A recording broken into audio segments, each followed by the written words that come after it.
Hey guys, thanks for joining me for another Dissidia Final Fantasy Opera Omnia video, and today we're going to do a new character guide on Ashe, who just got her FR and BT here on Global. Boy, she was a pain for me to get, but we got her ready to go. So in this video, we're going to look at her calls, her artifacts, and her spheres. For those of you unfamiliar with Ashe, I would say she is a real mix of a lot of different roles, right? I think she could be a DPS, but she really is like a utility support type character, I think is really what she is. She has utility in that she can paralyze, she can turn manipulate, she can give you like basically a heavy prayer, which is pretty busted. She's got follow-ups. She just does a lot of really cool things, and she can EX charge too, which is another really unique thing. So Ashe is a character who does a lot of really cool things. That being said, it does, I think, make her a little bit more complex to play. Like, this is going to be a pretty intense character guide. She's got a lot going on, but we're going to go through it. But I think she's a character that if you're someone that really likes strategy, like there's a lot of strategy to this character because there's so many cool things you can do. You can time when you want to get a paralysis down. You can strategically turn manipulate, right? You can plan when you want to get your heavy prayer buffs up, all that stuff. There's just a lot of cool things she can do. So we'll talk about it. We'll go through it all here. So let's go ahead and let's start with her calls here. She has some decent calls. They're not ones that I use very often, but I definitely could see some use to them. So the 15 call, which is Heaven's Wrath, this is going to do a holy damage attack, and it will do a physical attack up and magic brave up for the caller, and then it will do a speed down on the enemy, but it does do a lightning and holy imperil on the enemy, so getting that like on the spot imperil can be really nice. And then on the LD, you're doing lightning and holy damage, and it does enchant the party. So like that's the real big value here, is you're enchanting the party for 2 elements. So there can be, whether it be to fit in FR condition or whatever, having that holy chant. And here's the thing, like holy and lightning are both very useful enchants. Like there isn't an abundance of characters that enchant for those elements, so they have them both on one character is actually very good. Elemental weakness damage up, overflow stolen up, and HP regen, and then a lightning and holy imperil on enemies. So it's basically going to guarantee you have weakness damage, and you're going to be able to give the party all that good stuff. So very good call if you need to enchant for lightning and holy, right? So that's the calls.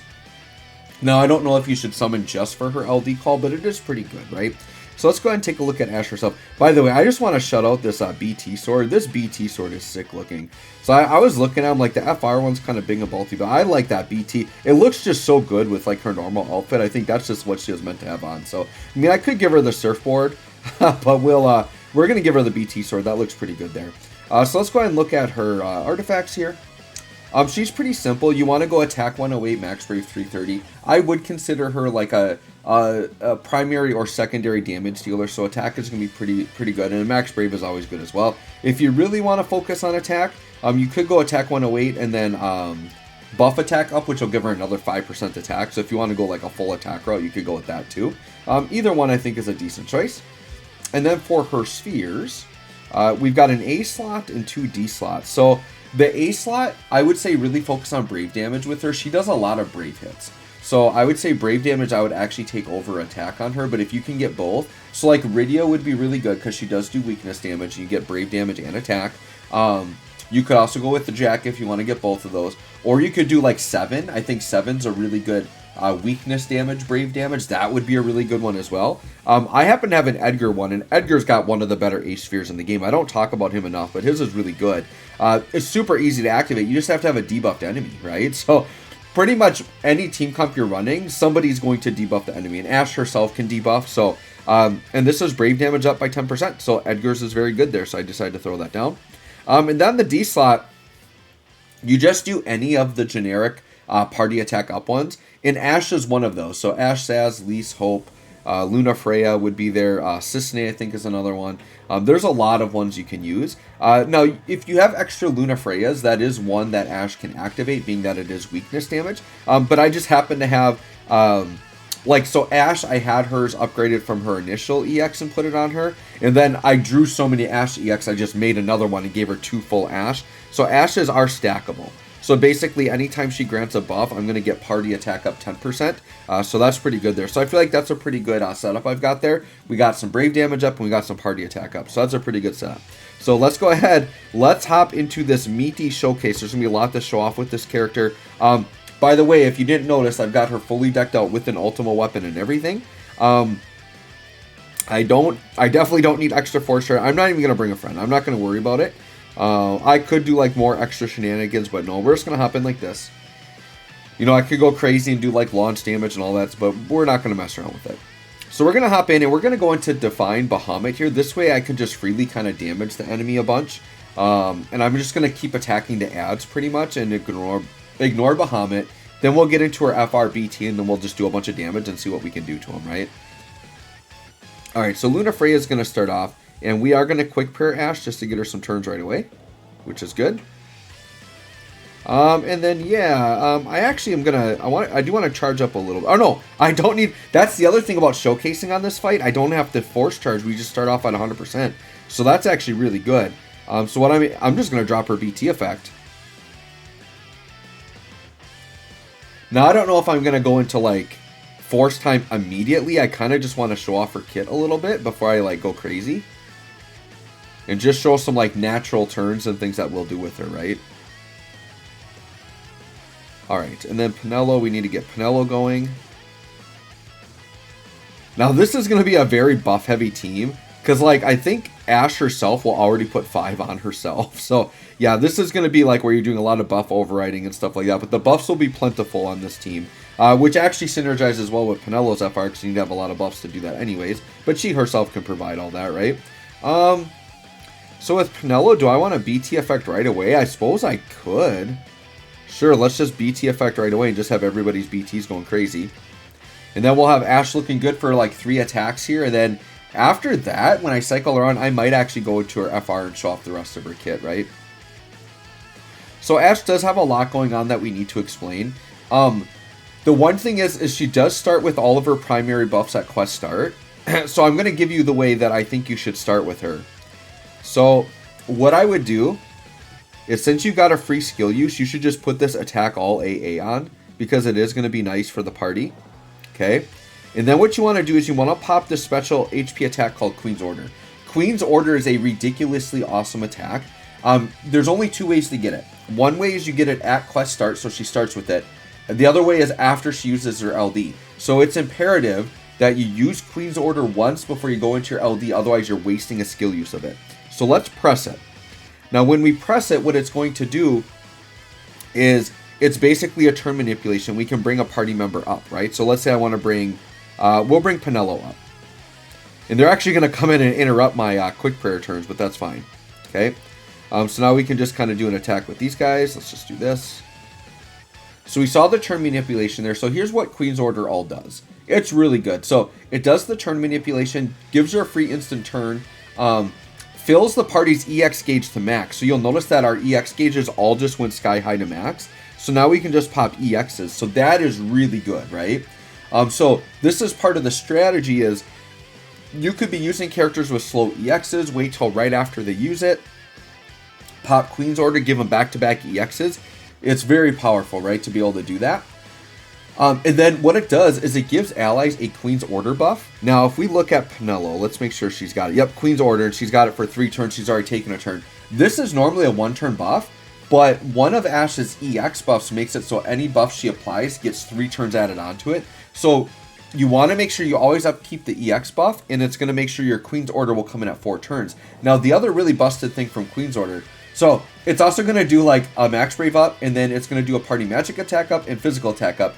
But the Queen's Order buff itself is going to provide Overflow Stolen, Brave and HP damage up, and then True Damage, 10% HP damage. This is basically like Heavy Prayer. So she's putting Heavy Prayer on the party for 4 turns. That's really awesome. And one of my favorite things about Luna Freya is Heavy Prayer. So here's another character where you are essentially adding a Heavy Prayer. Now this buff cannot be extended because it's very powerful, but once again, as long as Ashe has her EX buff up, you're getting it for 4 turns instead of 1, so that's very powerful, right? So now that we've charged, I guess let's start with the EX and show that. So let's pop the EX here, and that's good because you want to upkeep that buff. It is 12 turns, we've got it for a while. Okay. And then we got that Arc Blast follow-up. So we did, what, 1.8 mil with Overflow or with Splash. That was pretty good. Oh, shoot. Okay. I need to actually put, like, a Raijin down because he's... Oh, shoot. He's got an orb. Oh, my gosh. Okay. So I have to, like, super make... What is this orb condition? I have to, like, mega ramp into BT to get this going. All right, hold on. Takes... 2 consecutive player actions, so it wants me to steal turns. Okay. Well, we got B and C coming up next, so that should be fine. So here, I can energy heal a couple times, and that'll be consecutive actions deposit. Oh, gosh. I forgot. Yeah, sorry. So, like, a really low turn count orb, and you have to, like, steal turns to, like, freeze it, right? Oh, but it's got to be damaged from multiple attacks, doesn't it? Oh, geez. All right. Let me, I want to quick prayer on Ashe. We'll try to set up Ashe here, provided I survive this. I don't know what's going to happen. Sure, I come in here to do a nice little showcase. Sure, we'll put dodge on. I don't know if the orb attack is dodgeable. We're going to find out. But yeah, we're going to put as much as we can here. And actually, we're so over buffed, I don't think every character is even going to get that. No, Ashe didn't even get it. That's fine. Alright. So, I mean, I kind of want to have Heavy Prayer applied. So yeah, let's do the LD. We're going to put Heavy Prayer on. So we're going to have Heavy... Well, that's for characters that have room for it, right? Like, Ashe doesn't have room for it. The thing with this team comp is we are, like, way over buff heavy on this team comp. So that's fine. It is what it is. And then let's just go ahead and pop this. See, my problem was I was doing too many AoE attacks, and we put the boss on the threshold. Alright, there we go. So now the orb got frozen, which is good. Alright, and they're just going to Brave Charge and do whatever. Alright, so what I do want to do here is we are going to go into, like, Ashe FR. I'm sure we'll Raijin Prod too. We're going to make sure here. But let's just go into FR. I know I barely showed off her skills yet. But we showed, like, the main ones, which is, like, the Queen's Order and the EX are 2 really cool attacks that she has. And then, I mean, I could Intercession for... Alright, yeah, let's throw down a Fatal Dance. Why not? We'll hit it on the, on the Add That Can't Die. That's fine. Okay, so Ashe, let's go crazy here. So let's go ahead and pop the FR. So this is called Mistbreaks Fulmination. Alright, we got Edge. That's really awesome. Alright, let's see what the damage looks like here. Alright, yeah, 1.5 mil flat AoE across the board. That's very good. And then we want to get... Oh, good. Countdown canceled. Thank goodness. Alright. And then we need to get her BT effect up. So let's... well, first let's talk about the Force. Then we'll talk about the BT. We got to explain all these pieces, right? So the Force did that big AoE attack. It does put Queen's Order on all the allies. So that's really good. So they've all got Queen's Order now at 4 turns again. So we're going to have that heavy damage. And then the HP condition. So this Force time, it isn't like a top tier Force that I would recommend right now. Because it only caps at 60%. But Ashe herself can hit it pretty easily. And if you're running her on a team with non-elemental characters, they can hit it very easily as well. So it's basically 20% for lightning damage, 20% for holy. And then if you act with 4 or more buffs on turn, it's another 20. So as long as you're doing lightning, holy, and you have buffs up, you're getting 60%. So, and Ashe does enchant the party for holy and lightning. So you're able to very easily, on a non-elemental team, can very easily hit that. So it is kind of a flexible one, but like someone like Lilith and, even Pinellos are a little bit easier to hit. But that's okay. This is still like a pretty decent one. I got it just as a fan favorite, but I think if you like Ashe's kit and what you see here, you definitely don't need, like, her FR does not need to be a priority. You could just get her base kit and then maybe the BT and then you're good, right? You wouldn't have to get the FR. So let's go ahead here and let's pop the BT attack. So I want this for the BT phase, and then we can kind of show stuff off. So let me see what the damage looks like here. This is my first time seeing the new Ashe, right? It's got a little ace going on with the cards there.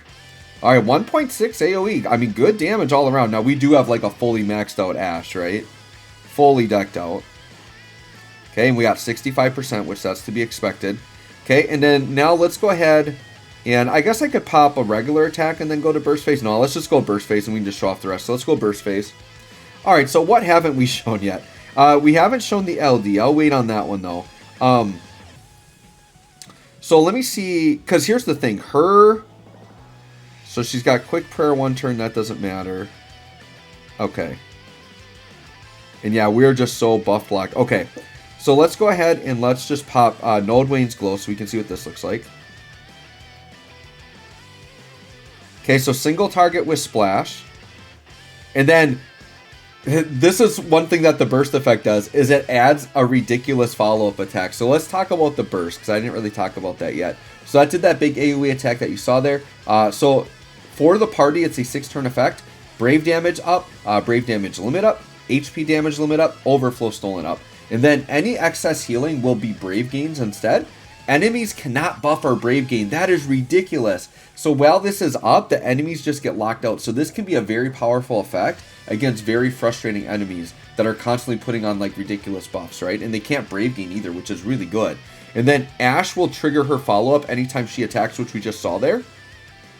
And that follow-up did really good damage, and her follow-ups also heal. So that's actually really, really good that she's getting all that. And then Nodwain's Glow, which we just saw right here. It's just a basically a single target attack with some splash, party magic attack up, and then a max brave down on the enemy. So it's pretty much just a filler attack. You're going to use it to upkeep the buff or the debuff, but it's pretty much just a filler attack, right? Let's go ahead and hit Heaven's Wrath next. Actually, I could be attacking Bahamut now, couldn't I? Okay, and then the burst effect attack. Nice. Yeah, dude, that was already 5 mil on the one end. That was really powerful damage. Wow.